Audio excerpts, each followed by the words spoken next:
Day. It's New Year's Day. Well, at least it's New Year's Day for you, not for me because this is a pre-recorded video.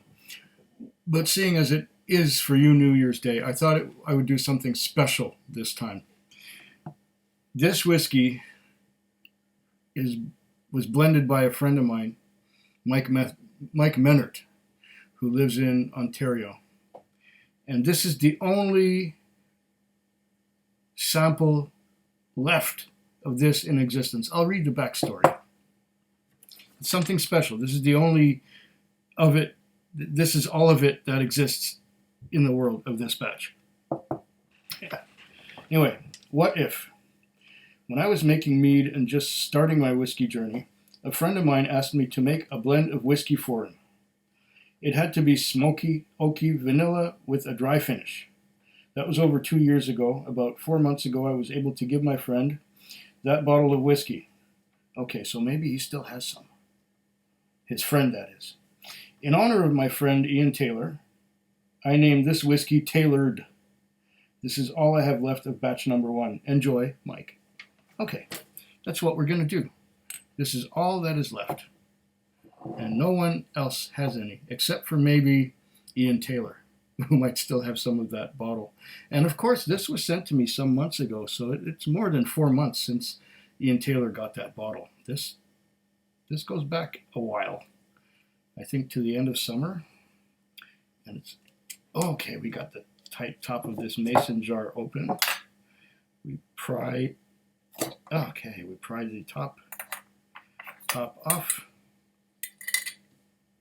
And here is the label: Tailored What If handcrafted whiskey, 40%. So he must have blended a bunch of 40% alcohol by volume whiskeys together to make this wee sample. Now I've poured a dram, and I have just a little bit left. So I'm going to hold that back for maybe sometime I want something special again. So that's going to go over there with the others.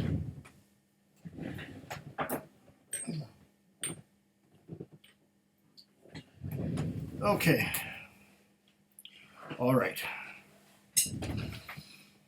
Here we go. Tailored What If for Happy New Year.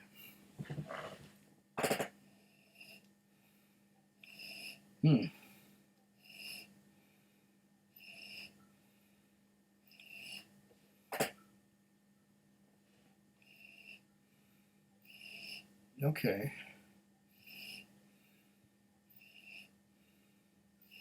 I'm getting, well, who knows if this is colored or chill filtered, but there are some big drops stuck to the side of the glass. It doesn't really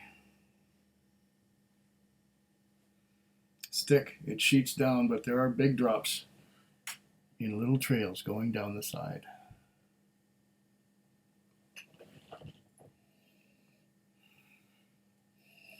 What do I get? I get some dark fruits.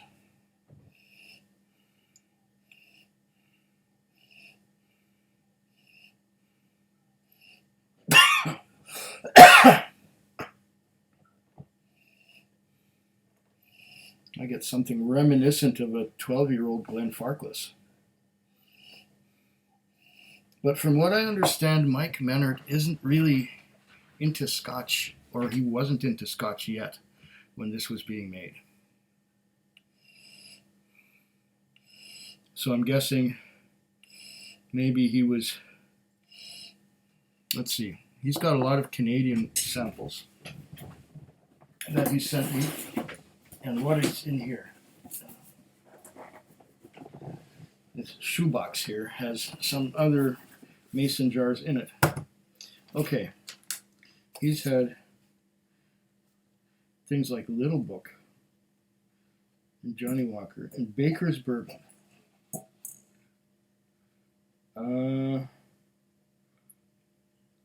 So there could be some Scotch in there. But what did he blend together?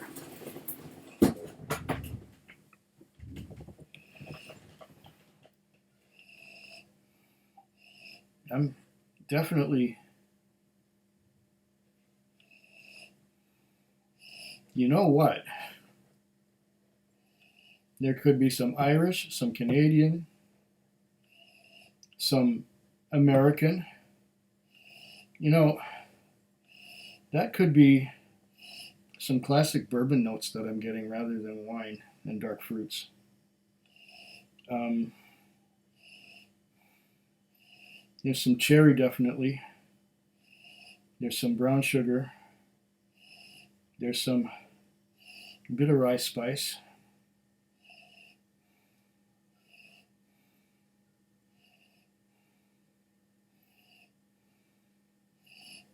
A bit minty. Okay, so there's some American in here, definitely.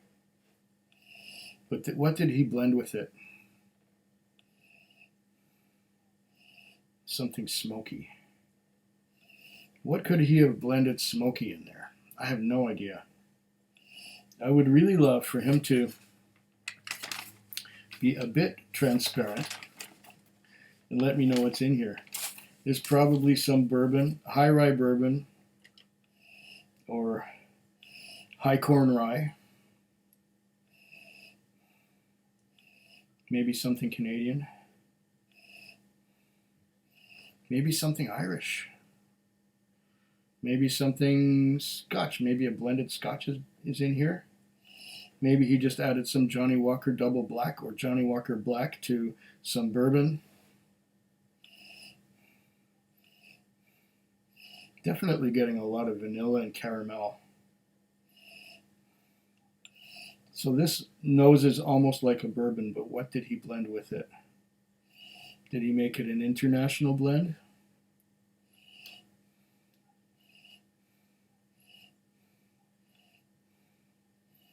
Did he use Basil Hayden's? Did he use like a Evan Williams or something? I don't know. I couldn't tell you. But I'm definitely getting a high rye bourbon or a high corn rye. American, bottled at 40% ABV. Because he says it was bottled at 4, or he blended it at 40%, as it says on the lid of the sample.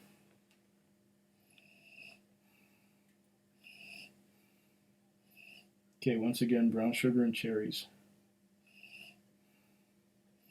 Vanilla caramel, a little bit of a mintiness, maybe a hint of dill. Okay, so we know there's some rye involved. Okay, great.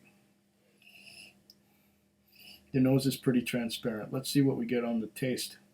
And if Mike, if you're watching, please let me know if I'm close.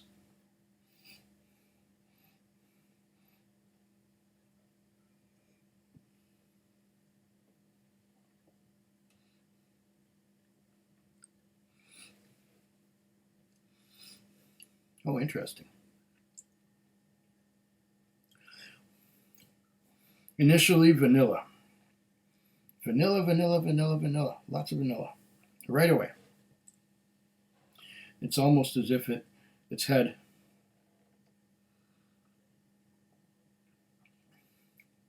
vanilla extract added to it.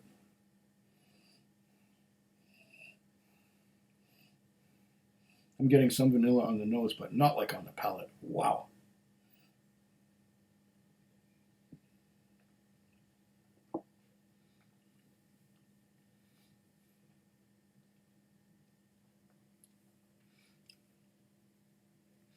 Second sip.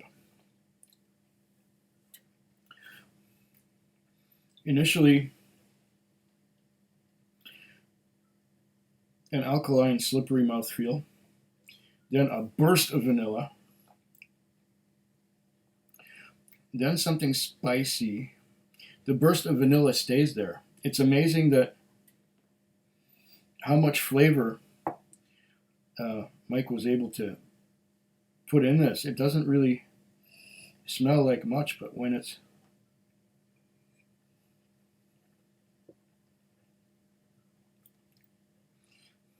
Wow.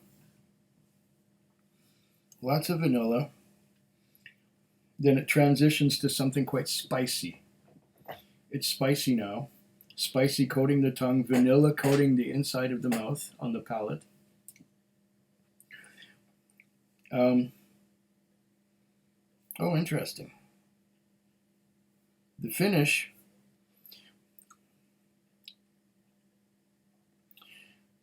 with the finish, the spiciness fades. The vanilla is still there. That vanilla just hangs on and hangs on to the top of the mouth and the sides of the mouth. And there's just a little whiff of smoke on the finish. Interesting blending job. You did good, Mike. You did good. And it's all at 40% with such a big flavor. Wow. How did you do that? This is a superb blend. Superb. I'm just curious as to where you got your smoke from. There's just a little bit of smoke, just a hint, just a soupçon.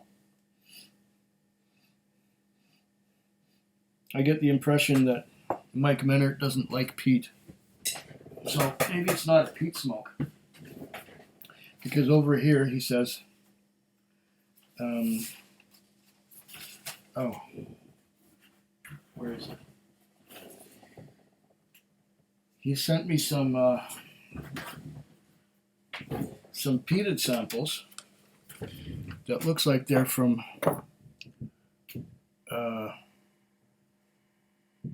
drinks by the dram, this kind of thing.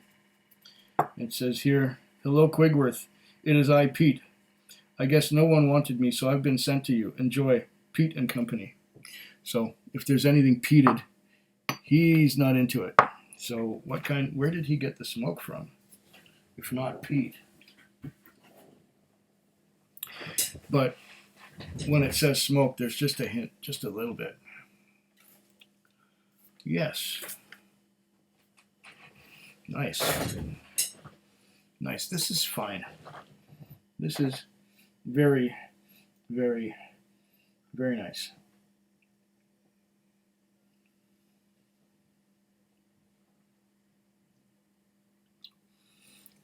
And now, with that burst of vanilla, there's something nutty. The nutty would suggest to me Jim Beam. So maybe there is some Jim Beam in here. Vanilla and nutty. The nutty I was getting before, but I didn't describe it. But it's there.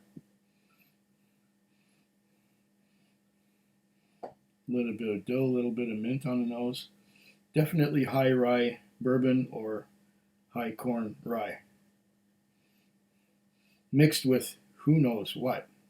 I'm curious as to what he did here. But it's taking some of the flavors of bourbon or rye and increasing them. Like he's turned the vanilla up to 11, as far as I can tell.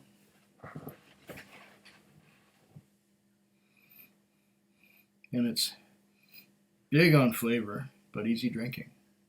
So, good. Cheers. Food Quig. Food Quig. Food Quig. Food Quig. Food Quig. Yeah.